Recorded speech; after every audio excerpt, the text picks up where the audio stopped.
Now, you mentioned that you were in a reality show. How did you feel about that? Hated it. Destroyed my life. And I would tell people That was fast. That was fast. I'm honest. If you're Leonardo DiCaprio or you're, Selena Gomez, you're very public, but I don't really know your day to day. But on these reality shows, they pick a part of your day and then show it so people think they know you. So when they would walk up to us, they'd say, "Hey, Todd, how's so-and-so? You've been in my house. You know my personal story." I don't have a clue where Leonardo DiCaprio lives. Most housewives have gone through a divorce while they've been on the show. Wow. And it's I understand the burden because I loved my wife. We had a great life together before the show comes, but it puts a pressure on you that's unsustainable. Marriage is probably the hardest relationship on earth. When you add this variable in and the public's involved, it's very, very painful to live with. So I tell all the young people, stay the hell away from it. It's not going to give you the fame you want.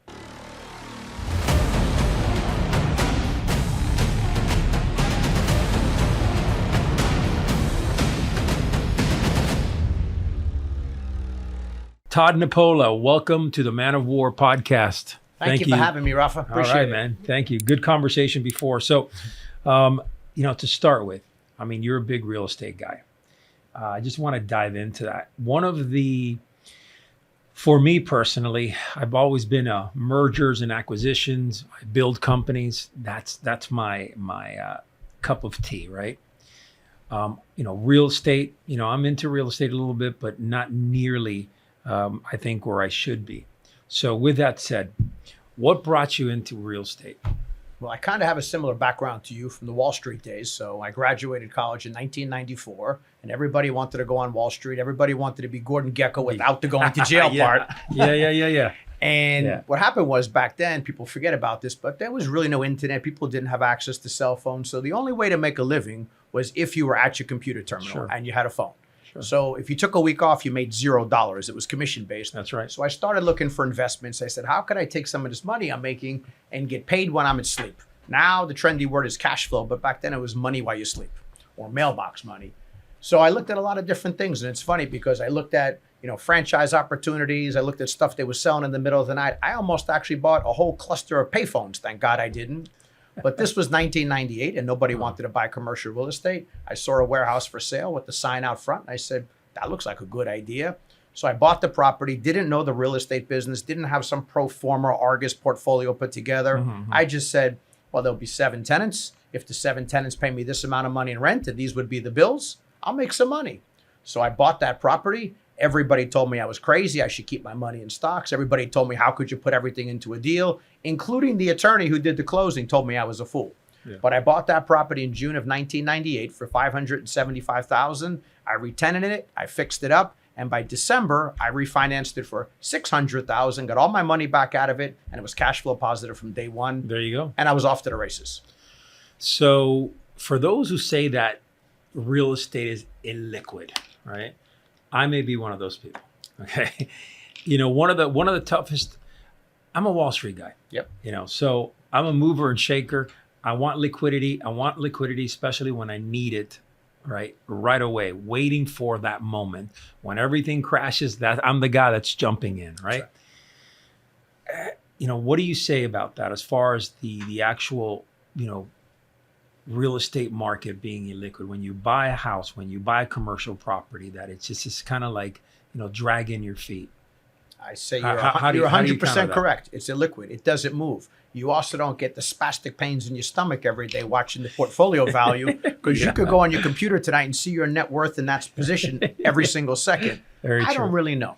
So you're right, 100% it's illiquid. That's why they say real estate is a get-rich-slow game. And that's what it really is. You got to be very patient. But real estate is much safer than most other investments because if you're not over-leveraged, you're always going to hold the asset. I really can't control if, God forbid, Apple gets involved in a scandal today or they change some tariffs. With real estate, you have a lot more control. Yeah, especially technology nowadays. One day, one guy coughs the wrong way. The next day, it's like everything's going sideways. Tariffs, who knows this? Yeah, I hear you, man. I agree 100% with you. All right, so talk to me a little bit about this. Kind of digress here. Talk to me a little bit about your life. All right, I know you're from New York, but what were your steps to get to your success to where you are today? Well, I mean, I'm glad you asked that question because what a lot of people think is that everybody has a plan and they follow this plan. As I said, I was a stockbroker, and back then, the younger generation will call it their NFTs and Bitcoin, but we had .com stocks. Mm-hmm. And I wasn't a good stockbroker. I was in a good time. And everything you bought just went straight up until it stopped in 2000. But I had been buying properties. And the people who laughed at me for buying properties were sadly wrong, because when the market tanked and these people got wiped out, because a lot of them had stocks on margin, I had my real estate. And I was actually paying people to help me more money than I started making as a stockbroker. So I transitioned and I said, seems like a good time to quasi-retire. I'll take care of my own properties, and this is it. I'm going to ride this into the sunset. I was all of, 28, 29 years old. And I started living off the real estate money, which was a tremendous mistake, because then real estate ran into 2008 and 2009. Yeah. And even though my properties were always very safe, the rents that was, say, 2,000 went to 1,600, 1,600 went to 1,200. So my profit margin got thinner, and I was living off the money. And it was at that moment I decided, if I get through this, which thank God I did, I said, if I get through this, I will never live off my real estate money again for recurring expenses. And I started investing all that money back into real estate. And that's when I really got super active with the property management and third-party leasing business. Yeah. And I kind of live off a fee-based business. My real estate's either to buy more real estate or non-recurring expenses.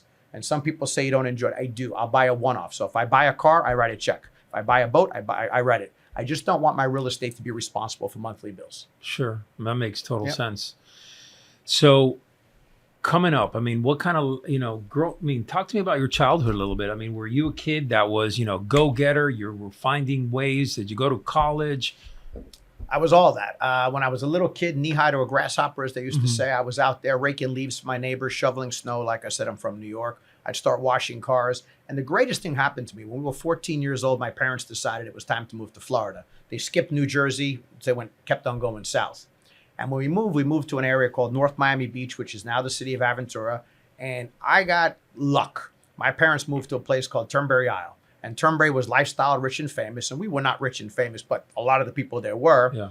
So here I am, 14 years old, and I'm all around people like Don Sofa, who's the king of Miami. And you have access to Jimmy Connors. You have access to all these businessmen. I mean, Leon Ruderman from Time Life, big names. And I'm a kid. So what do I start doing? I start washing their cars and boats. And I learned very quickly that the rich people will compensate you better. So here I am, a mirror image of what they want their kids to be or what they used to be. And I was washing cars, and I'd say, how much, kid? And I'd say, I don't know, 10, 15 bucks. They'd throw me 100.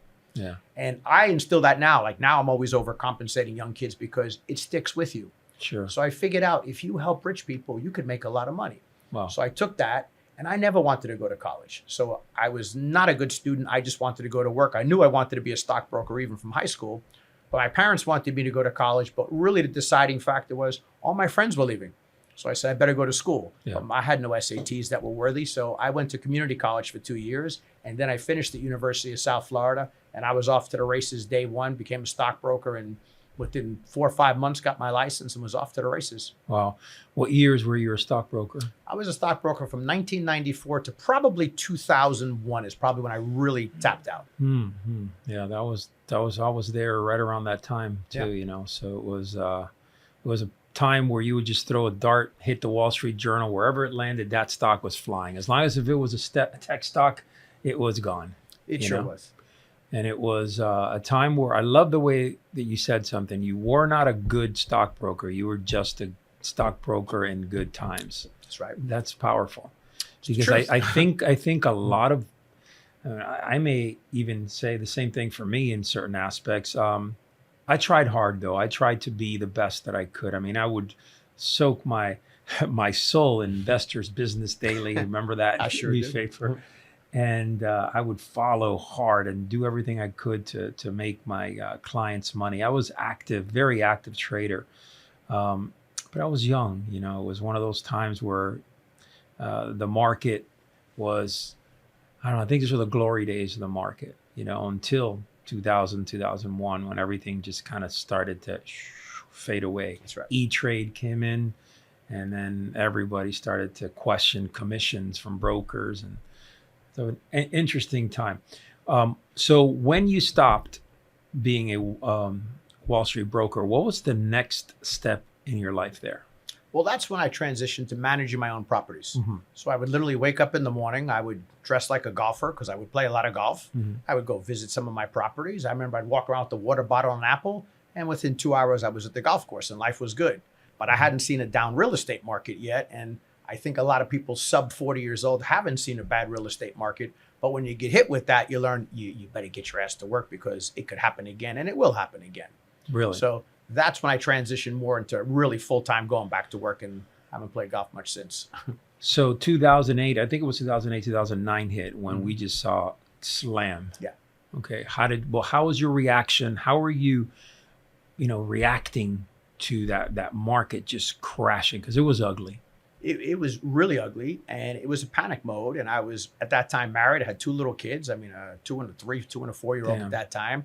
Yeah. At that point, I had definitely got myself into a position with the fancy house, the boat, the cars I didn't need, all the stupidity. Yeah. And I stayed up 24 hours a day. A lot of people don't remember. CNBC was on 24 hours a day, putting the fear into me. And I sat there watching it. And I remember saying, it was actually, I think it was like a Jay-Z song or something like, I'm not with foreclosure. I won't participate. And I'm like, yeah, like I just got to get through. And I just went back to work and kept grinding and grinding. And we were, again, luck has a huge part of success. South Florida came out of it very quickly, just like it did COVID. Mhm. And, we rebounded quickly. And it was the greatest thing that's ever happened to me because Yeah. I stopped using my money for anything other than to buy more deals. And that's when my business really grew exponentially. Did you take advantage of that down market? Were you in a position to take advantage of it? Or? It became a personally challenging time because I found out at that point in time, the partner I chose for my life was not on board with going down. And I ran into my first divorce, and I wasn't able to buy a lot of properties. So I missed that. But we were able to grow the management company and the leasing company Mhm. tremendously. Mhm. But I really didn't get to buy a lot of properties. I wish I did, but I didn't have the access. Yeah, that was a crazy time. A lot of people stepped in and made a lot of money. Oh, yeah. So, without scaring anybody, when do you think this next crash is going to happen, or if it is? Your guess would be as good as mine or as good as Warren Buffett's. Nobody really knows. And nobody knows timing on anything. That's the truth. And even when my guys in the office come to me with all these great Argus runs and tell me everything, I say, well, show me what COVID hits.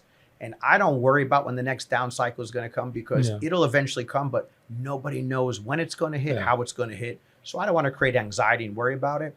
But no matter what, we're not in a place we were in 2008 and 9 because back then anyone could buy anything. And it was really more the housing.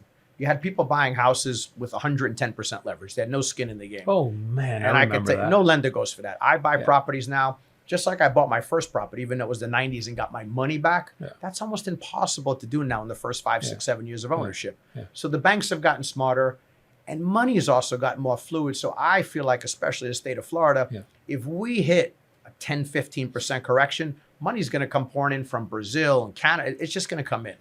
I remember times where they were, banks were just lending money to anybody. Yeah. Credit didn't matter. It was just whatever. Anybody right. came in, just grab a house and go.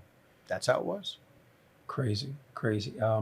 So this market, I bought a couple of properties, but on my home, my actual where I live, I bought it right during COVID.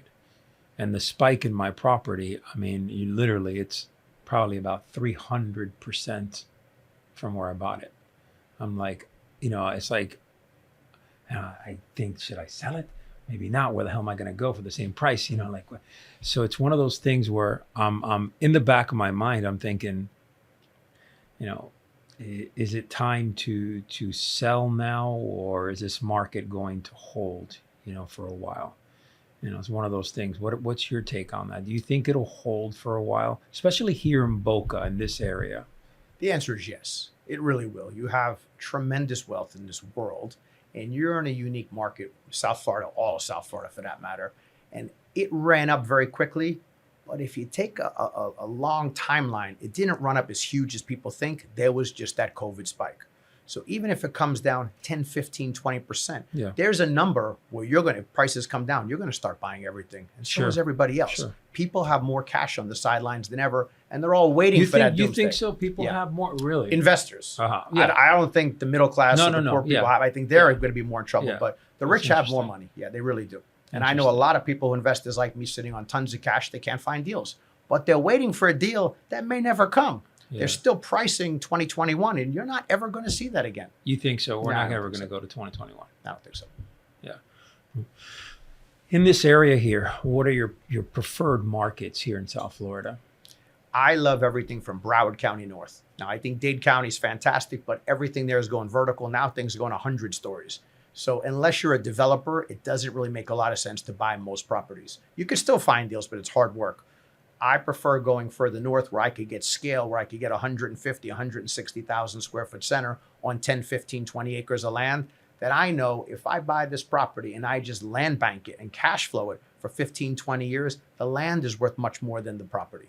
So I have a lot of downside protection. So that's where I go. So how do you find these deals, right? Where, I mean, do you say at one point, hey, look, you got a team. I imagine you have a team of people that work with you, and then I want you to go out there and find, a certain amount of square footage in this particular location. Or do you have them, like wolf hunters out there just trying to see what comes up in the market, what they can go and maybe knock on a door and, speak to the owner or whatever? I mean, how do you work that? Because the mystery is, from what I've seen, guys that are super successful in the real estate market, it's a lot of times they're buying things that maybe never even came to market, that nobody else knew about. So that's a little mysterious. Part of sometimes. that's true. What happens is, like anything else, you get a reputation. People know who you are. They know you could close deals. They know you don't retrade. So you do get some preferred deals. But the bottom line is the reason I could find deals, and they're very hard to find. If I could find one deal a year, that's good. And to be honest, I'm not buying steals. So when people say, oh, it was a great deal, they usually say that 5 years later. But at the time of acquisition, I'm just looking for a great property, not a great deal. And I know what I could do with the property. So it's hard. So I bought a few little properties, but in 2023, December of 2022, excuse me, I bought my last property. It was 25 million, 24 million and change. Mm-hmm. I bought a few little ones here and there for $2, $3 million, $4 million. The last deal I did on that range, I bought a property a month ago for 33 million. So it took me almost 3 years to get back there. Yeah. That's how long it takes. Deals are few and far between. But when you hit one, it's great. Now, the smaller deals are a little bit easier to find if you want to pick up a $1, $2, $3 million deal. But yeah, you got to get out there. I was just at a real estate conference, and it was all networking with, national tenants and brokers. I spent my entire time talking to brokers saying, find me properties. This is what I'm looking for. On the car right up here, 3 brokers called me telling me about deals. I got to take every call. So it's a full-time job. So if you were a dentist and you're, busy doing your dental work every day, it's going to be really hard to find a deal. And it's not like telling a residential realtor, I want to find a house in this gated community. Those pop up. But when you're looking for a specific kind of commercial property, it's really tough to find. It's a real competitive game. Yeah, you have a whole team around you, and you're saying that it's tough. That's right. The average guy like me, it's like, I'm not going to pop a deal like that. And that's why you love the stock market, because you could just press return and you own the stock. That's exactly right. That's a great point. Yep. It's there and I could see it. Now, I tell you, I do have these, there's times where your stomach starts twirling. You got to have that resiliency to just say, hey, listen, you're here for the long term. You're not here for the short term. Talk to me a little bit about your philosophy, right? Meaning that mental resilience. Give me some challenges that you've had to overcome in your life that, maybe the average person really stumbles. I'm an eternal optimist. And I believe, from my father used to say, any day above dirt is a good day. Just be glad you have it. And at a very young age, I had an appendicitis and it burst and I nearly died. So I took that lesson very deeply, and it stuck with me that anything else can be solved. So I really don't worry about that much when it comes to business. Of course, I have kids and stuff, but I don't even worry about them so much. But everybody's going to get hit with an obstacle. But if you're trying to forecast what that obstacle could be, you'll drive yourself damn near crazy. You just got to deal with it when you get there. And just when you get there, I run into it head on.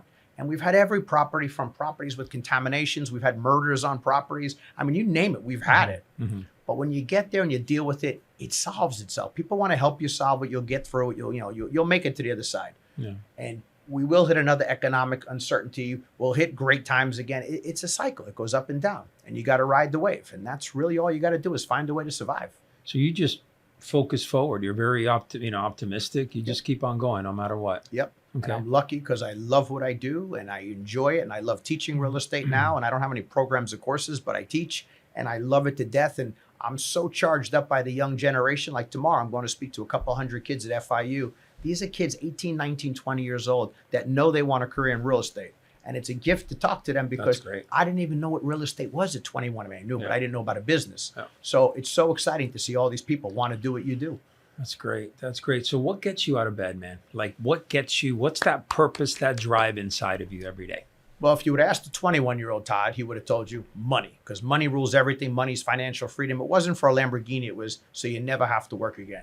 Once you hit that threshold, what gets me out of bed is really teaching the next generation real estate, like I said, giving them my life lessons and the things I've learned, because far too many people are trying to sell them a course that's overrated or they're not really doing what they promise. And that really charges me up. Growing my company is super exciting, but it's not as exciting to buy the property as it is to see the effect it has on the whole company. You're bringing on more people. The company is growing. We just expanded our office again. So new things keep me very, very excited, and I'll never stop doing it. You mentioned that, you had, your father taught you a lot of things in life. Was he a mentor for you? Or did you have mentors throughout your lifetime? I was too young to know if my dad was a mentor. He was a dad, and he was a dad. I was born in 1972, so it was a totally different generation. So he made us do things like work, and he took us to work. And those lessons, I tell people today, was so valuable. I remember being a little kid going to work with my dad, and you remember seeing what he did. And that's why I tell other parents, young parents, what you tell your kids is useless. What they see you do is everything. So I would see my dad work hard. And what I learned from my dad is, I would guess it was probably the early 80s. He went to college. He did everything he was supposed to do. He became an engineer. He was the only one working in the house, had a wife and 2 kids, and he got fired from one day to the next. And he had to scramble, and he wound up in the used car business. But I learned a lesson as a young kid, even though he never said we had money problems. He never, let us have any fear. I said, it's no fault of your own, and you're out of work just like that. You did everything the man told you to do, but you're gone. It was just the downsizing. So he pivoted, got into the car business and did terrific and got him with good people, and he made really good money in the car business. And I said, it's so much better to be an entrepreneur. You control your own future. Yet far too many people are afraid of that future and they want the certainty. But I got to learn that from my dad. So was he a direct mentor to answer your question? No, but he really taught me a tremendous amount of life lessons. You talk about a couple minutes ago, you mentioned that there's a lot of guys out there that are teaching real estate courses. Okay. So what is your take on like the guys like Grant Cardone, like those types that are teaching real estate, that are teaching and what's you seem like you're a guy that is not into that. You just want to do good, right? You just want to help people. So the other guys that are in it for the money, and then there's nothing wrong with that. That's right. But it's a different philosophy, I guess. What's your take on that? So I've had the chance to meet Grant Cardone before he became nearly as big as he is now. And he was a very nice guy. I have no problem with what Grant Cardone does is teaching real estate because he's buying real estate. And he's saying, this is what I do. This is my deals. Sure. And a lot of people question him. He's going to have this. At the end of the day, I know him. I see what he does. I don't invest with him, but he's telling you this is the deal. And when deals work, they work. And when they don't work, they don't work. But he's telling you this is the deal. But he's out buying properties. And let me tell you, when I met Grant Cardone, it was probably 12, 13 years ago. He was buying properties for a few $1 million then. And now he's buying deals for $600-700 million. So he used social media to get that big. So if he's going to teach me how to do it, I'm okay with that. I've read all of Grant's books and I think it's really good stuff. There's other people, and I won't use their names, but they're going to teach you how to buy real estate or whatever it is, but they don't do it. They're just professional teachers. And that's where I have a big problem. So if you're going to charge me thousands to tens of thousands, you better be doing it. Your money better be made by real estate, not by teaching me. So if you're a full-time teacher, I don't participate in that. That's great. That's great. One of the things that I believe in wholeheartedly, there are a lot of, the internet is a beautiful thing. Yeah. And at least I believe that whatever business that you are in, you must have a brand online. You must have a brand online. And unfortunately, what I see, because obviously it's a world wide web, right? Everybody, can play a part in there. There's a lot of coaches that don't have any experience on what they're coaching. All they do is coach. That's right. So they're teaching other people how to be a coach or an online teacher to gain followers and to build programs, to build coaching programs. Right. It's just it's in my opinion, it's a half-assed philosophy, right? I'm a believer that if you're going to teach something, there must be some type of credibility behind it. Like you've been there and done that, right? That's right. And some guys will tell you, well, football coaches or whatever, their coaches, a lot of them didn't play the sport. Really? Well, they worked up the ranks in coaching and they played under, offensive coordinators and defensive coordinators and special teams and whatever to get to the point where they were. So they put in the time and effort. But unfortunately, what we see online more than anything is a lot of guys just teaching fluff, and that's a sad, very sad thing when other people are getting ripped off by these instructors or so-called coaches. All right, let's get into now your philosophy with real estate. Okay. Is it that you go out there and you are looking for commercial property only, or is it the best deals that you can get on land, or is it something that you feel you want? Maybe you can get together with builders and build something for the future. What type? Where is your head when you're out there searching for this real estate? At this moment, we pretty much exclusively do retail properties. We're looking for the Class B and Cs. We're not looking for the brand new Publix anchored center with Chipotle and Bank of America because there's really no upside in those deals. They're maxed out and they're brand new. We're looking for the older ones we could remodel, re-tenant, resurface, reposition them for the future and hold them. I don't stray away from what I do. I think there's probably great value in multifamily and self-storage, I think is great, but it's not what I do. I stick to what I do. But I think everybody, when they invest, should find the asset class they like. I like retail and I like industrial. I have zero interest in office, but I have friends buying office and I think they're getting good deals. I just don't want to do it, so I stay away. But I think you could find it in any asset class, but you got to be laser focused. You can't be, and I have yet to see anybody good in all asset classes, even major corporations. You got to be good at one thing. So if you take what I do, the role model would be, say, Kimco. Kimco can go out and buy retail centers and develop them, and then they do other stuff like they did by us. They bought a piece of land, and they subbed it out. So they sold this piece to the hotel guy, this piece to the apartment guy, and Kimco is a multi-billion-dollar company. They could have done it, but they chose not to. They stick to what they know. So that's what you really got to do. You got to find what you like and stick to it. You're not going to be good at all asset classes. So you have a young person, say 25, 30 years old, wants to make his first investment in property. How would he go about that? I think that's a great age to get started. And I don't care. I tell people all the time, I don't care if your parents are billionaires. Your sweet spot is always going to be sub $1 million and really 500,000 because you got to learn this investment. This is going to school. This isn't about how much money you're going to make. This is about an education. Mm-hmm. So I always say 500,000 is a good place to start. Everybody could buy a commercial property for 500,000. They'll find banks to lend them money. They'll find a seller that'll sell it, but you could get debt. But you need a couple $100,000 down. You'll need at least 150,000 down. Mm-hmm. But that's the sweet spot to get started. But pick the asset class you want to get into. Mm-hmm. So a lot of people come and say, well, I really want to do what you do, Todd. I want to be in retail, but I'm going to buy multifamily to get started. I'm like, well, don't do that. If you know you want to be in retail, buy 2 units for 1,000 square feet a piece, mm-hmm. and start with that. So start small in the asset class you think you want to be in. That could change, but don't start with the wrong asset class and just get in the game. Don't worry if you put $100,000 down and you make zero, but you're getting an education. That's a lot cheaper than college. So just learn the game, and if you love it, then start getting more involved. Give me some negotiation tips that for getting into buying. I don't know, like these smaller commercial properties. Is there any techniques or anything that you would put out there that people can learn and like maybe the person's offering this much? Is there anything that you can give us? Yeah, I would tell any first-time investor, and I would tell all my seasoned investors too, stop getting caught up in what the cap rate is. That's the big terminology. The first people, they say, how much is it? What's the cap rate?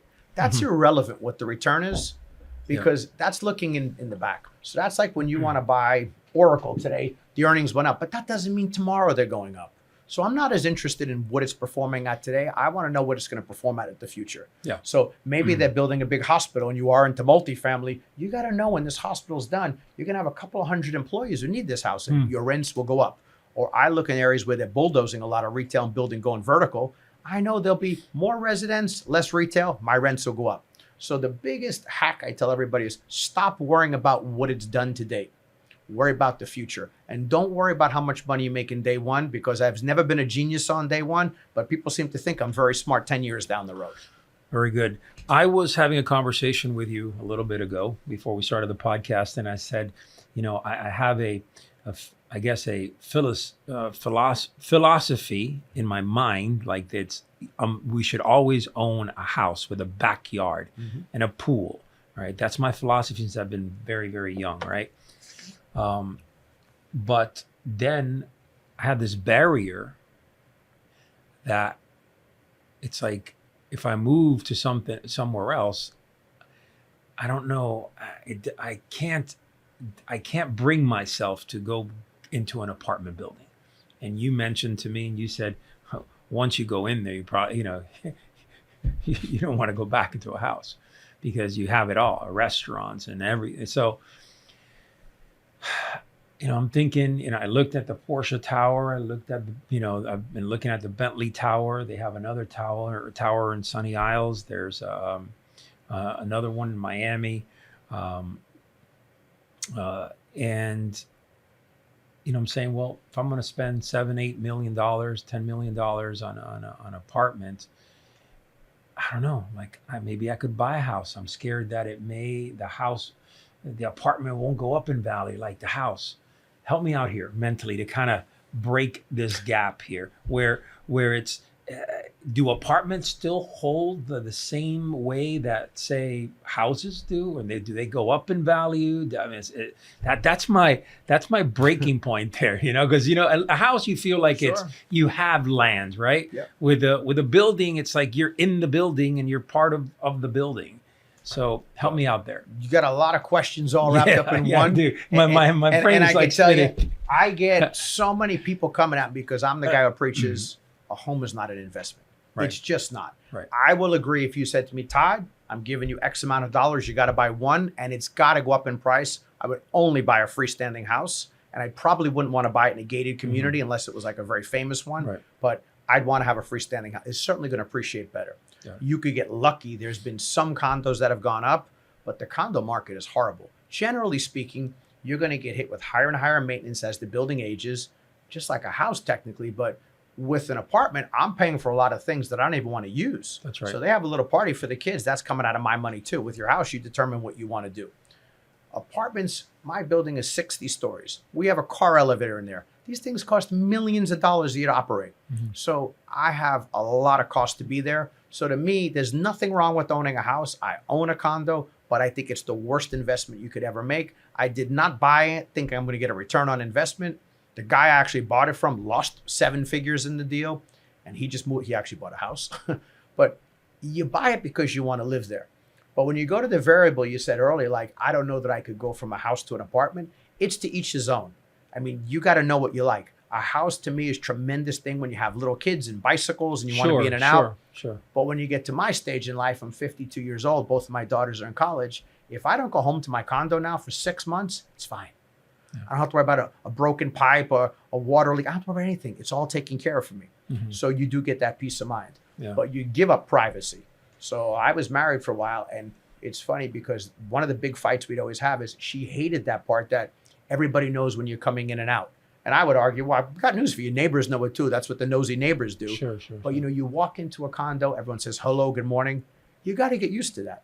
But the trade-off, I go to sleep at night like a baby. And now if you live in a house and you live in Miami in a house, you really do have to worry. Is it really safe? Is your car going to be there in the morning? Who's going to show up at your dock? Sure. I sleep like a baby in my condo. If they break into my building and I'm the apartment they robbed, they got very unlucky because there's better people. Yeah. So you have peace of mind.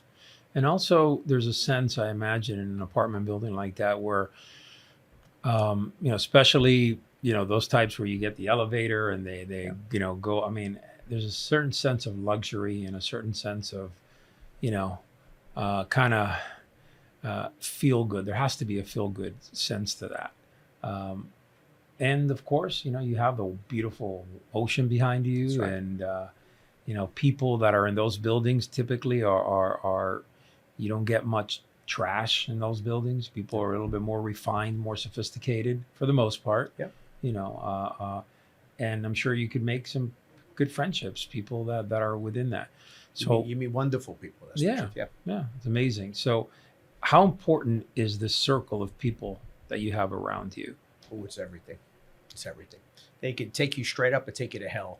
It makes less of a difference as you get older and have less needs, because we all get to a certain point where we start to see our mortality and have different values. But certainly the young generation, or certainly the new business owners, if you're with the wrong people, I mean, my God, even teenagers, even the worst, if you're influenced by the wrong people, they can take you straight to hell. They'll ruin you. But if you're around like-minded people who are very motivated, which is why I always tell the younger generation, go join organizations, go get involved in EO and all these kind of places, because you're around similar people. You don't have to be their best friends, but you got to know there's other people who speak your language and you're not crazy. Because when you start doing things, like when I bought my first property, more people told me I was crazy than told me what a good idea it was. When I opened my first office, people laughed at me again. Yeah. So you got to get around people who believe in your dreams, and whether that's fitness or finances or family, you got to be around like-minded people. Yeah, for sure. And also they open doors for you. I mean, it's as easy sometimes when you build relationships, you text, that's you connect. People ask me, hey, why do you have, Lamborghinis and Porsches and Rolls Royce? And well, I'll tell you, for me personally, I'm a car lover. Okay. Number one. Number two, it's the kind of people that you meet. Oh yeah. And the connect, people come up to you, even the car clubs that I'm part of, and it opens doors. So for me, I think that the type of people that you are around and that you attract is so important, without a doubt. Give me an idea of, you seem like you're a fit dude. Like, give me an idea of when you wake up in the morning to, your day. Like, what's it like? It does vary, depend on what I have to do in a day, but on most days, I try to go downstairs in the morning. Once again, the value of living in a high rise. Sure. I press my little button, go down to the gym. I get on the Peloton for 45 minutes to an hour. Nice. I take a steam. Then I do my cold plunge. Once again, they provide it all. I don't have to clean it, do anything. I go upstairs, shower to get to work. I'm usually there by around 8:30, 8:45. I'm at work pretty much most of the day, whether I'm in or out or I'm doing things. And then I come home.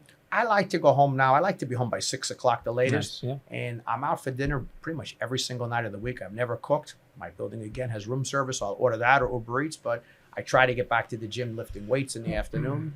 Fitness has always been a part of my life. I've been lucky in the sense that I started when I was very young, and it stuck with me. And I see a lot of people my age that have a lot of health problems. And knock on wood, I don't. So I'm going to stick to it. But I enjoy it. Not just the physical way you could look, but the power you have, the strength you have. So it's still intoxicating. So I've slowed down maybe from some of my races. I used to do hardcore triathlons and mountain bike races. So I've scaled it down a little, but I still love that kind of stuff. I read every single day. I'd always say, even if I'm going to read 3 pages, I'm going to read. I read a lot of books. Last year, I read 72 books. And if you asked me 25 years ago, it was probably 0 books a day. So I love to read. And I don't really watch a lot of TV. If I put the TV on, it's going to be whatever's on TV. I don't really get caught up in, the shows, because when I do, I'm like everybody else. You can't turn them off. So I don't want to be a prisoner to these kinds of shows. And that's basically my day. I love to travel now. I go all over the world and have fun and try and enjoy life. The people inside your circle, those individuals that are really close to you, how did you filter them? I mean, how do you... someone's not going to come up to you and say, hey, shake your hand, let's have a talk for 10 minutes, and all of a sudden they're in your inner circle. That's right. So how did you filter them in, or kind of like, what was the gate or that rite of passage that they needed to be part of your inner circle? That's a really good question. The close people. They've been through hell and high water. I guess that would be sustainability. Who's been there through the good and the bad? Yeah. Who's there with you? When you have a hard time in your life, who shows up? Yeah. Who's there when things are good and who's there when they're bad? And you know the difference. And what's unique is I have some friends that are not doing well financially, and I have some friends that are extraordinarily wealthy. And we could all go together, but we're all like-minded people. And it's never, bragging about money or complaining about money. But these are people that have been in my life. Like if you come to my birthday party, you'll see all walks of life. Yeah. But these are people who have been there for me for decades. And it does get harder to make new friends when you get older, because you have your group and, you're good. And you don't see people every day. When you go to high school, you see the same people every single day. Yeah. So I could go weeks or months sometimes without seeing a friend, but the second you're back together, it's instantaneous. Now, you're an eligible bachelor, or do you have a girlfriend or a fiance or anything I have like that? what do people tell me it's called? They think they call it a situationship. I got it. I got it. Yeah. So let me ask you this. You're a man out there in the world right now. I mean, hell, dating has changed. Yeah. Okay. Big time. It sure has. I mean, some of these young men out there, I'm like, I don't even understand. My boys, when dating, it's like, I don't even comprehend how that works. It's tough. So, I mean, you're a busy guy, you're a business guy, you carry yourself as such. How's your social life? I mean, what are you doing nowadays, like to get into that world? Well, I'm probably not the right guy to ask this per se, because I was with one girl for nearly 10 years. We did get married. She was on a reality show. I was on the show with her. It was really her show. Mm-hmm. It was the Real Housewives of Miami. Mm-hmm. And it created a tremendous amount of drama and stress. And for me, I told her I just couldn't, it wasn't for me.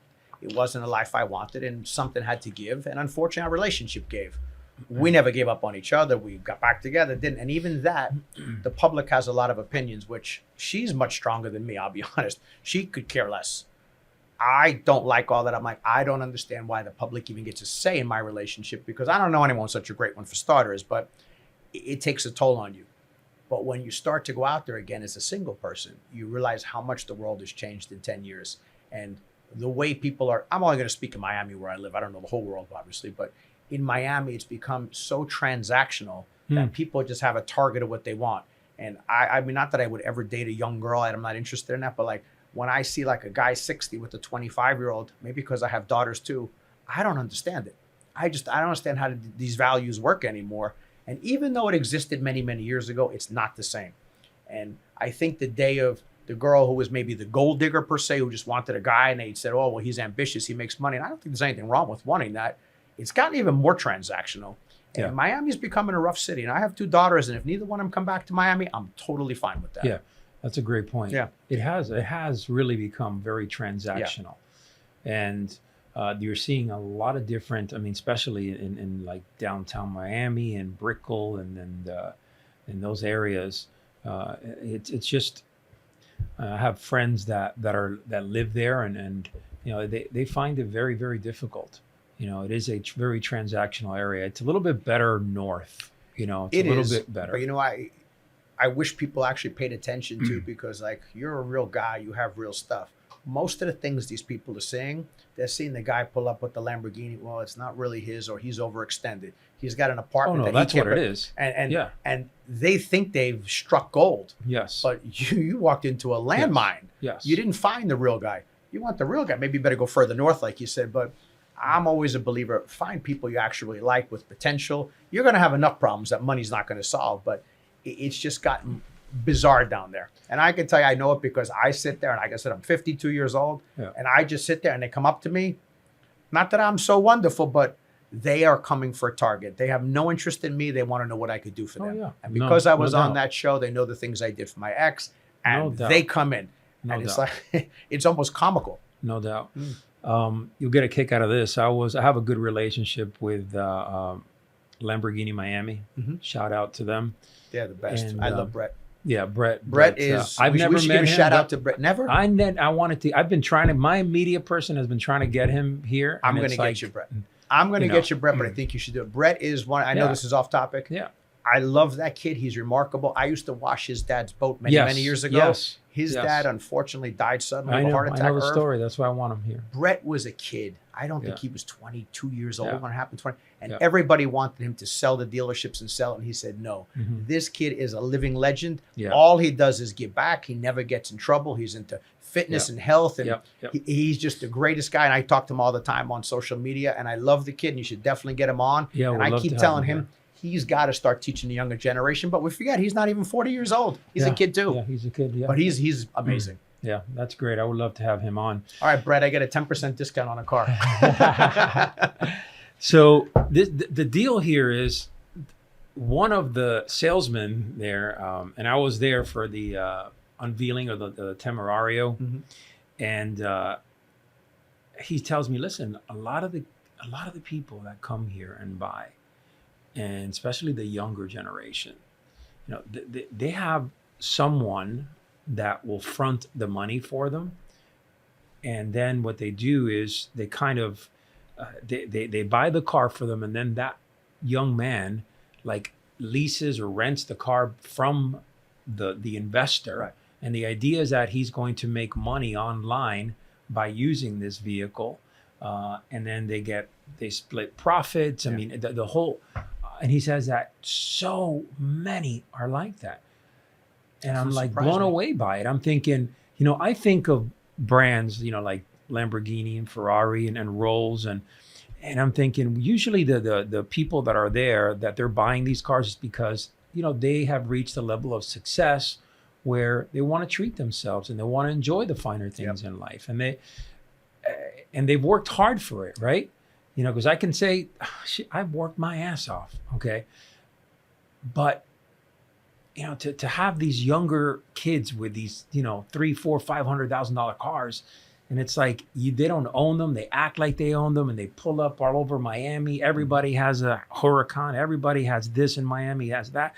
It's like it's all fake. It is. It's all fake. And you know what the sad part is? Because I talk to a lot of young kids, they know it's fake, but Really? they count themselves against it, and it makes them insecure. And I've had conversations like, that this is not real. It's not their car, right? Yeah, but it makes me feel bad that they have it. I'm like, it's not theirs, and they can't stop them.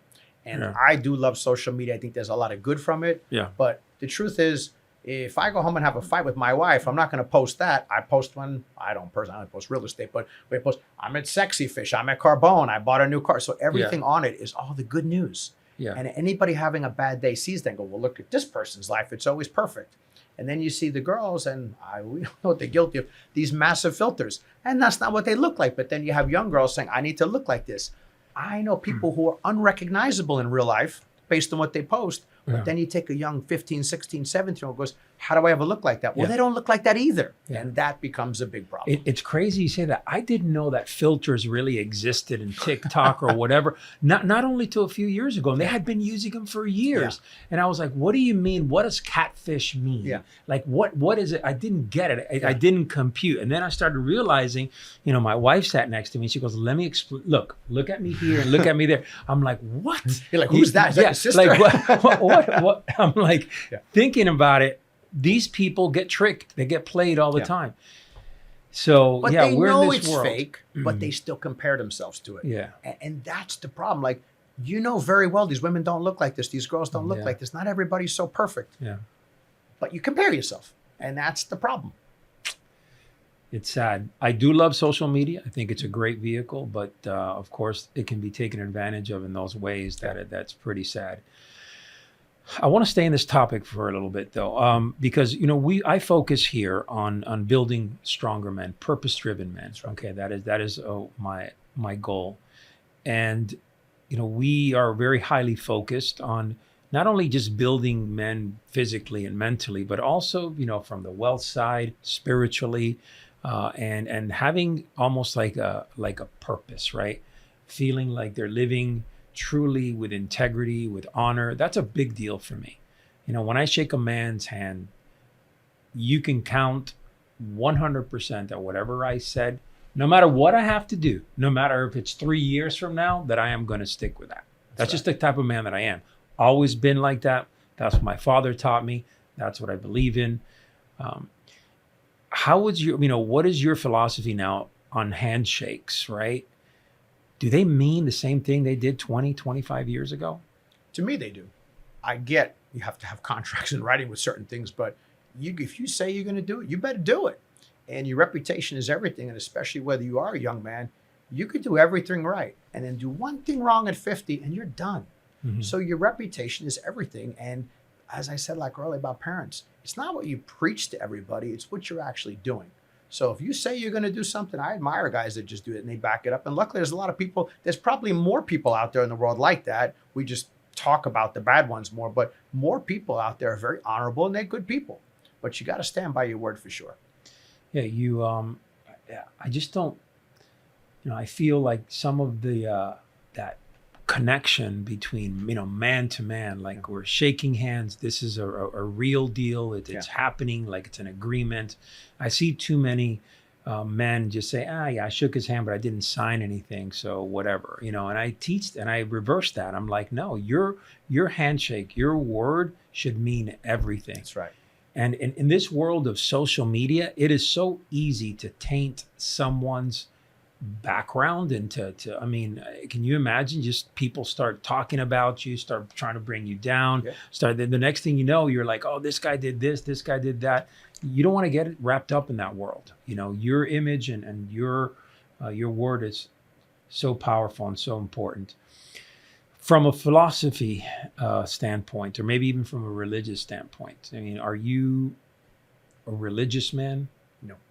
Are you a spiritual man? Highly. Okay, talk to me about that. My mother's family was Jewish. My father's family was Catholic. And now I know the Jewish people say, well, then you follow your mom, but in Catholic, you follow your dad. Yeah. So my older brother was born to keep their family happy. Mm-hmm. They said, the kids will have no religion. They'll pick themselves. And I watched what religion did to this family of the holidays. And it was never anything I admired. So I do believe in God. I believe in a higher power. I believe in signs. I believe in all that stuff. And I won't knock anybody's religion. But for me, just for me personally, I found religion in my life caused more problems and more hate and more discomfort than it's worth. I'm happy to go if someone's getting married in a temple or a church or wherever. I'm happy to participate, but I don't feel that connection. However, I do love to go into a church and pray because I find them to be beautiful places and they're always so open and available. So anywhere you go, anywhere in the world, there's always a beautiful church and they're historic. So I like that, but it's not the Catholicism or Christianity. It's just the house. That there is a God, but I've never got myself involved in religion. And my daughters are raised Catholic because their mother was Catholic, and whatever they choose to be, they should be, and I'm totally fine with that. Now, you mentioned that you were in a reality show. Yes. Okay. And I have my opinions about, different opinions regarding reality shows. I mean, we just filmed a documentary that was reality-based documentary with a film crew, and it'll come out next year. But what's your feeling on that? Like, you're okay with people filming you day to day and kind of getting in your face, and how did you feel about that? Hated it. Destroyed my life.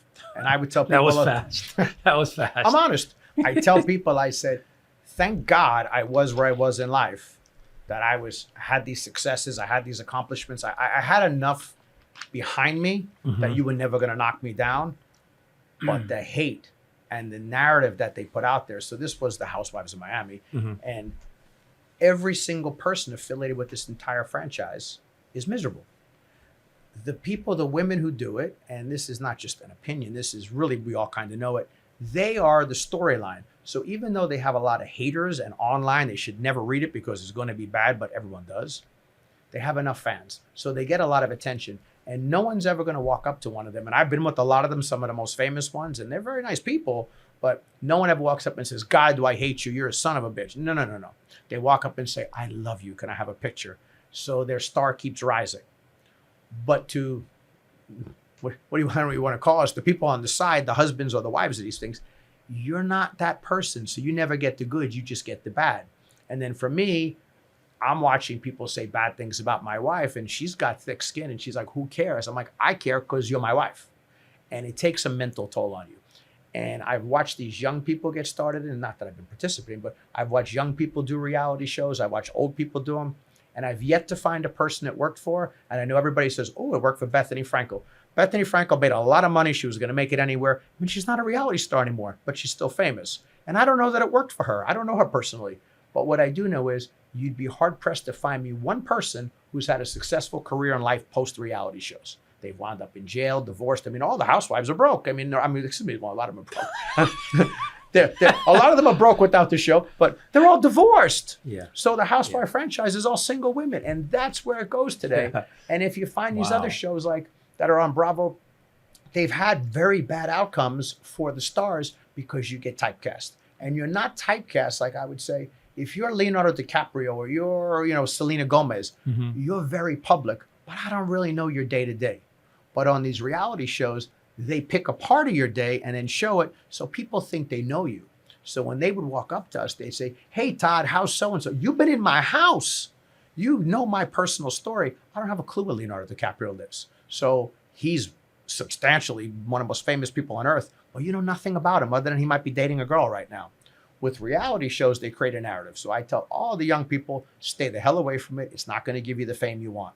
And by the way, now you had a couple of scandals. Let's use anyone who've had scandals on the show. How do you go out and get a real job? Because guess what? That stuff never leaves online. Never. So where are you going with this? It's just not worth the fame.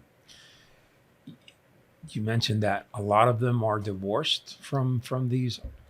Wow. I don't have the statistic, but most housewives have gone through a divorce while they've been on the show. Wow. And it's I understand the burden because I loved my wife. We had a great life together before the show comes, but it puts a pressure on you that's unsustainable. And then you go out and you meet someone and they say, "Hey, Todd, nice to meet you. I love you on the show." I'm like, "Do you? Or do you think I'm that guy?" Right. You go home with that pressure and then you say to your wife, "Why do we do this show? I don't want to do this show." Well, we have to do this show. And it gets ugly. So tell me, during that time, I mean, was it an agreement between both of you that you said, "Okay, we're going to do it," or was it that she wanted to do it, or was it the money was too good, or what to pass up, or what? To be fair, she had done the show many years ago. It was on the air, and then it was off the air when I met her, so there was no show. When it came back, producers are some of the best salespeople, and they tell you, "This is going to be amazing. This couple, you guys love each other. The world's going to love you." So she was in another one prior? She was on Miami, but then it took a pause for, I think it was like 5, 6, 7, 8 years, whatever it was when I met her. And then when it came back, I was all for it. I said, "This seems like a great idea. I'll do it." And then once it started filming, I said, this doesn't seem like the way it's supposed to be. And then when it came out on the air, it was not at all what I was expecting. But in what way? In what way?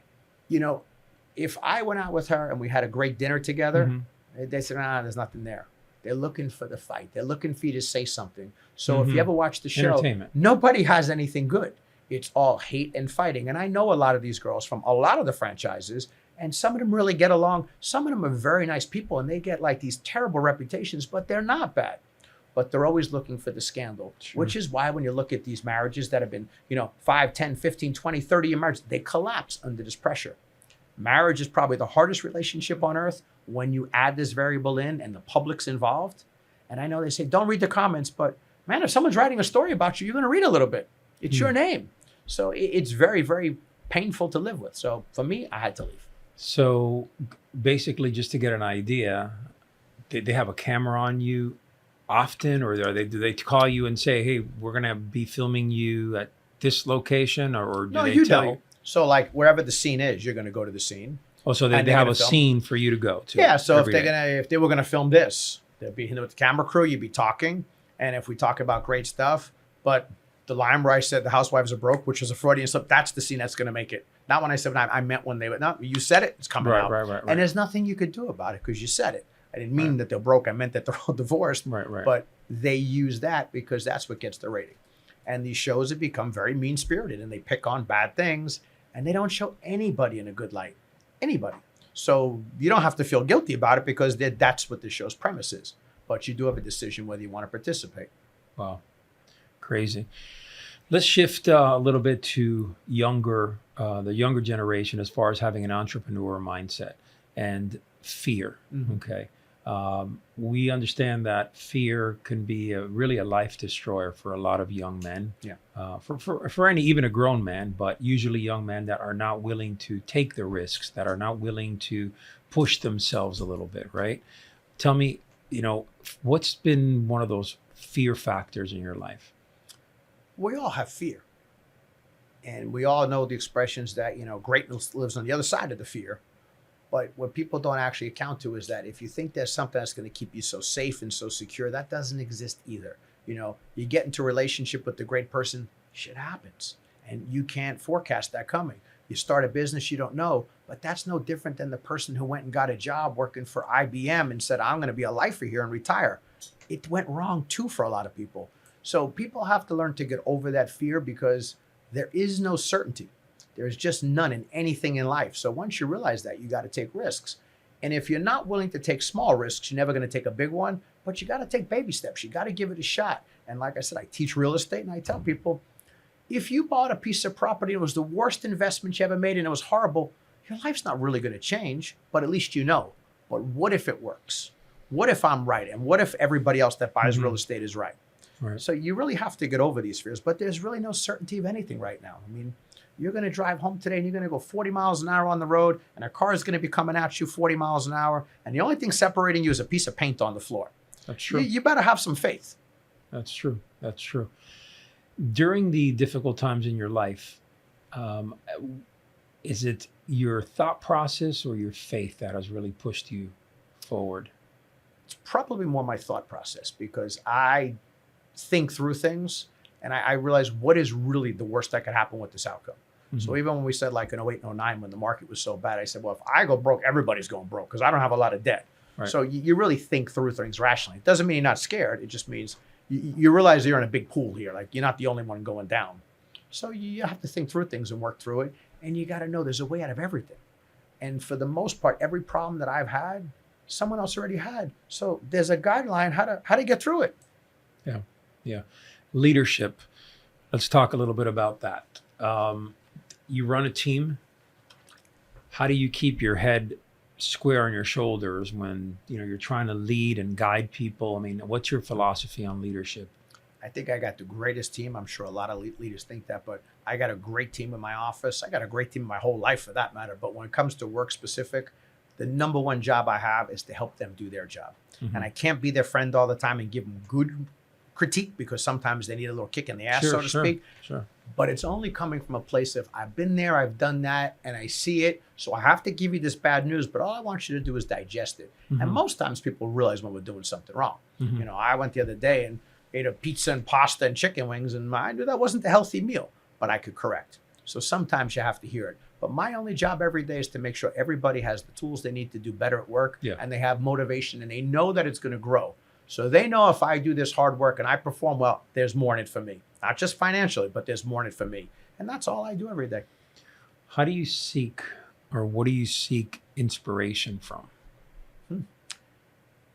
I get a lot of inspiration now, truthfully, from the younger generation. Because I heard when I was a kid, and I'm sure my parents heard when they were kids, this generation is not as good as the last. And this generation is the greatest one, the smartest one ever. They have a lot of hurdles that we didn't have, but they got a lot of advantages we didn't have too. So I think that this generation is really going to take over the world, and I'm love watching it. And I'm having my ride. I don't look back and say, boy, I wish I was 20 again. I love where I'm at. I love this stage, but I really love to see the youth, and I love to spend time with them because these kids are so charged up and amped up about the future. It's really exciting. Well, give me 2 non-negotiables in your life. In what sense? Non-negotiables. Well, I guess a non-negotiable. I guess a non-negotiable. I would never want to do anything dishonest. I would never cheat on a woman because I couldn't live with that. I'm very honest in that sense. A non-negotiable. Let's see. That's a really good question. I don't know that there are so many non-negotiables because I don't, like I said, I don't forecast things. I just live my life that I learned a long time ago. You get more by giving back without any expectations. And because it's been proven that I've done well, I feel good, I've been financially successful, it's worked for me. But I don't know what I absolutely wouldn't do, but I would never intentionally harm a person or hurt a person, like just not for me. But there's no thing that I say, that's one thing that absolutely not, but I would never want to do wrong. Success, what does that mean to you? What's your definition? Waking up every day, making forward progress little by little. It's not hitting the big thing. It's every day making a little forward progress. You won't every single day, but over a course of a week or a month or a year, you're seeing the ball go further down the line, and waking up every day with passion, wanting to do what I want to do. Yeah. Which is why I'm so grateful for real estate, because I don't have to do anything anymore. If I want to retire tomorrow and sit in St. Bart's for the rest of my life, I can, but I would never do it because I love what I do. And maybe I'm wrong, because I get called out on this sometime. What's the point of earning all this money if you're not going to blow it? I said, because I'm not earning the money to blow it. It's just a game. It's like a 6 handicap golfer wants to be a 3. But I love what I do, and I wake up and I'm excited to go to work, and I have a lot of fun there. So I love it. You still golf? No. I'm still pretty good though, believe it or not. I may be better without playing. Maybe. I play once in a blue moon, like with charity events we go for the office, whatever, and it's a scramble. But I want to get back into it. It's been about 7 years since I play, and I used to play all the time. I loved it. Such a game where it hooks you all the time too, until I had my kids, and it was like, you know, it's 4, 5, 6 hour day, and it's like you're missing time, and I never really get it. Now I'm into paddle. Oh, paddleboard or the paddle game. It's like a paddle tennis. Yeah, it is so much fun, and it's the environment. We go a whole bunch of guys from the office, or I play with friends at night. Like, it's just a lot of fun. It's not too challenging of a sport, but it's a lot of fun. You mentioned you hit the gym often. You're fit. You go out there. You run. Is that how you clear your mind? Yes, 100%. Okay. Yeah. And I will tell you, one of my friends said to me when I was going through a hard time, he said, just go for a walk. I never tried it, and I find walking is very refreshing too. But I'm still a big time runner. I love to run and swim. So yeah, if something's wrong and I go throw some plates around in the weight room, it's going to feel good. What about going out to, dinner and restaurants? Are you one of those guys that loves fine cuisine, tries to, enjoys food, or you're a guy that just, chicken and ribs kind of guy? So I'm not a foodie, but I love the entertainment spectacular of going to restaurants. So I don't need the best restaurant for that. I like the scene. So I do go out every single night, and I love to go out for dinner, and I like to eat late. So I go to the good restaurants, not for the gourmet food per se, for the nice environment. The reason I ask that is because a lot of times successful people, right, they find they find value in finer things in life. Yeah. Enjoying, meals in restaurants, driving nice cars, nice watches, paintings, homes, architecture. It's almost like it's a refined way of life that a lot of people that are still on the way up they're not there yet. They're not understanding it. I'm just getting into painting now, into understanding really art. Yep. So that's a next phase for me. Do you like art at all? Is it something that I don't dislike it. I don't quite understand it. Yeah, but I know, like I said, I see a lot of people when they get a little older, they want to get really educated with art, and they have the disposable money because art is very expensive. Yeah. And I had an art collector once tell me, listen, if you're not spending $100,000, it's just a piece you want. And I'm like, okay, I'll start this hobby later, because for the amount of money you're spending, I would rather have another car. So it's big money. But I know that later in life, a lot of people get involved, and young people do like it too. But it's like wine. It's like things. It's everything has a time. Sure. And when you're young, you want certain things, you want different things. But I love to go to the best hotels. I don't care if I have the smallest room, but I want the best hotel. I want the great restaurant. I don't need the best meal there. I just want to be in the best place. Yeah. You like cars? I do like cars. What's your favorite brand? Wow. My favorite brand, it depends on the car I get with that question. So I love the Rolls Royce as far as comfort goes, but I also love a Ferrari. I know the Lamborghini, people get mad at me, and someone said, would you rather have a pony or a bull? Yeah. I want the pony. Yeah. I guess because I was always raised around that world too. But I love Ferraris and Rolls Royces for that. And for a day-to-day driver, like a Range Rover. That's like my favorite kind of car. But I like so many different kinds of cars. So now I have to, now I'm like, you know what? Maybe I like a Maybach. So I also know, like I said, I'm 52. I don't have a lot of stuff. So I wind up with more cars than I should have. But I like different cars for different purposes. So here, we pull up in a Range Rover. When I went out last night, I got in a Rolls Royce. So you use different cars for like tools. Yeah, nice. What kind of Rolls do you have? The Ghost. Nice. Yeah. I like that 4-door. I have a Spectre. The new. You see, I love that car. Yeah. But it's electric, and I live in a condo, and that's a problem. See? Oh, really? You can't charge them? Well, they have one there, but what a pain. You got to go there and plug your car. That's interesting. Yeah. That's it. You know what? I've never bought an electric car before, and I couldn't stand them. Yeah. And I took a drive on this car, and I was like, mind blown. Yeah. Their car is breathtaking. I used to have a Wraith years ago. Beautiful. That was actually the first Rolls. I had a Wraith, then a Dawn, and now I have this one. This one is going to go back. But that car, the Spectre, I saw in a dealership. It's like, my God, it's overwhelming how beautiful. Man, I was like, now I charge it at home, take it out on the weekend. Yeah. It's so easy, and it drives bang on. But I don't think the electric cars are doing well, because I know the Spectre had issues, and I know the Ferrari made some electric cars. They're not. Well, the Spectre, I mean, literally, it dropped over $150,000 from the. I bought it on that drop, and I'm like, hell yeah, that's a great price for. The thing is, electric is going to be here to stay. Yeah. Okay, it's coming whether people like it or not. And yeah, I mean, you've seen a lot of the electrics, even like the SF90 Ferrari. Yeah. That's You the know, one. you took it, you know, a punch in the mouth with that. You've seen it with a lot of different cars that are, especially even hybrids now, people. But I think all that's going to get stabilized. I mean, Rolls Royce is going all electric. That they already said it. Yeah. You know, their new Ghost electric, the new Cullinan is going to be electric. They're going electric. Yeah, I agree. It's going to come in time. Yeah. But then I also look like the last car I bought, the last Ferrari I bought is the F8 Spider. And I bought it 2 years ago, 2.5 years ago. And No, 2 years. No, it's 2 years ago. It's selling for more than I paid That's for what I was 2 gonna, years that's ago. what I was going to And say. everybody That says, car well, because usually, it's a special engine. I actually bought it Yeah. in Vegas in December of 2023. Mhm. So it's not even 2 years. I'm like, you know, you buy a car like that, you figure you're going to lose 50, 100 grand in a couple of years. I'm like, it's selling for more? Yeah. Like, it's crazy because it's one of the last gas engines. I think it's the bigger engines that they yes, a lot of the gas engines are they're going to hold value. Yeah. You know, I think like we made this shift from the Huracan to the Temerario, Right. which is now hybrid, and the Revuelto and Lamborghini. But I think that the gas engines will hold for a while, Yeah. without a doubt. Without a doubt. I don't buy it to make money. I don't buy it to flip it. I know sometimes you could flip things, but I was just shocked to see this car. I said, Yeah. normally I buy a car, it just goes straight down in price. Yeah, the car market is kind of crazy. Yeah. You know, it is. But you know, I enjoy cars. I enjoy just the heritage. I'm a big Porsche guy. That's my number one. I drive a GT3.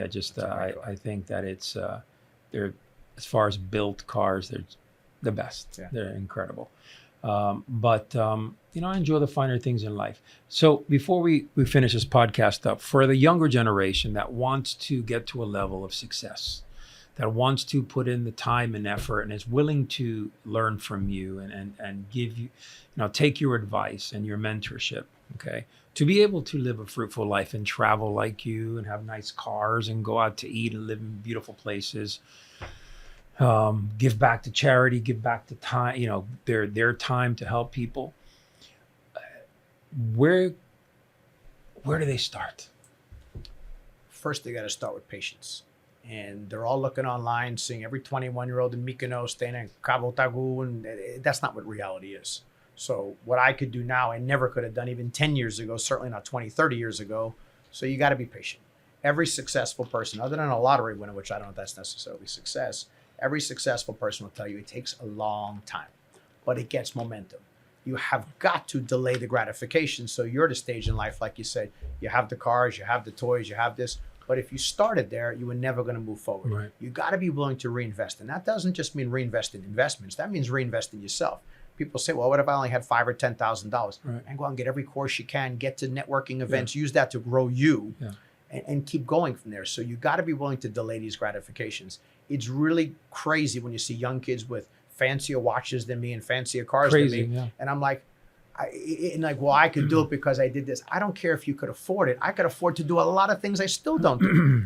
And they say, well, you're only going to live once. I said, but what if I live a really long time? I don't want to run out of money. That's and, right. and the handwriting's been there by athletes. They do this mistake over and over again. So the younger generation has to know you're in it for the long haul. You got to be willing to delay the gratification. Stop worrying about what you think everybody else has. Yeah. Don't compare yourself to them. And if your friend has rich parents, he's not your competition. And if Yeah. your friend's doing better or worse than you, that's not your competition. You're your competition. Very good. Yeah. And you got to have a plan. You got to know what you're trying to do. The plan's going to change a million times. Yeah. But if you're lucky enough at a young age to come into some money and you go out and blow it, you're a fool.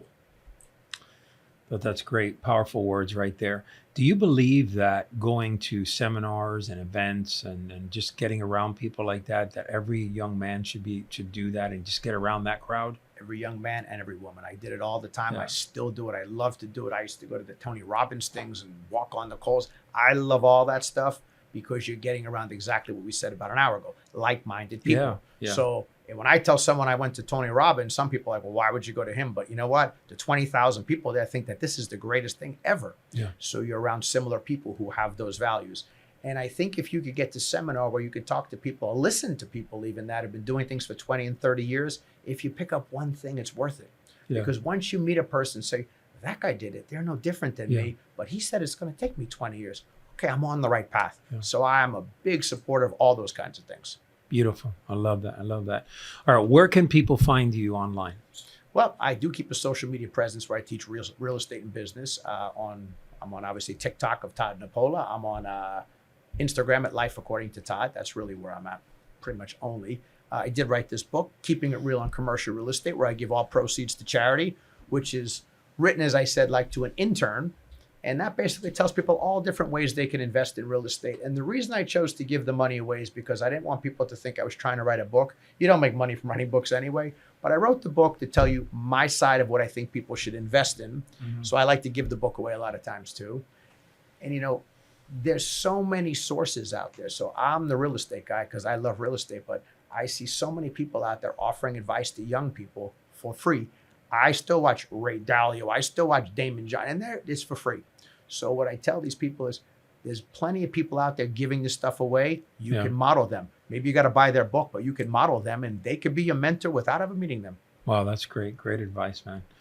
Listen, Todd, man, I really appreciate you being on here. Okay, this is a very deep conversation that we had. I've enjoyed it. All right, you're an eloquent individual, very direct, but I love that about you. So in the world that we live in, we need more men like you. Okay. Thank you for that. And I appreciate you being here, and it's been an honor having you on. I appreciate it. Thank you very much. Appreciate you. Hey guys, do me a favor, smash that subscribe button, turn on that notification bell. Of course, share and like the content. So important. We want to make sure that this goes out to other men who really need to know more about walking the warrior's path, and of course, how to be a purpose-driven man in our day and age. May God bless you.